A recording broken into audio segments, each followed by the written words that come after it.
Europe 1. À 7 mois de la présidentielle, les chasseurs étaient bien décidés à défendre leurs intérêts. Aujourd'hui, ils ont manifesté partout en France pour protester contre l'interdiction de certaines techniques traditionnelles de chasse d'oiseaux.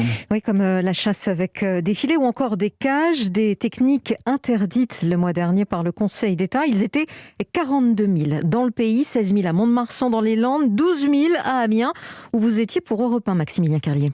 C'est une marée de gilets orange au son des corps de chasse. 12 000 participants selon la police, un défilé bruyant mais pacifique, une véritable démonstration de force pour Nicolas. C'est une grosse réussite. Moi j'ai assisté à des manifestations, notamment à Paris en 98 où il y avait beaucoup de déchets et tout ça, mais là cette année on a pu constater que les chasseurs respectent aussi les villes. Une mobilisation pour défendre les chasses traditionnelles, la ruralité, et c'est bien ça d'ailleurs l'enjeu, comme l'explique Gérard. Je pense qu'il y a un monde qui se crée entre le monde de la ville et le monde de la campagne. On est régulièrement attaqué de toutes parts. Il faut juste réaffirmer notre présence et aussi montrer que nous sommes des gens responsables. Maintenant, on manifeste et on verra bien la réponse des politiques dans les années à venir. Des politiques, des élus, il y en a dans le cortège. Xavier Bertrand, président de région et candidat à la présidentielle.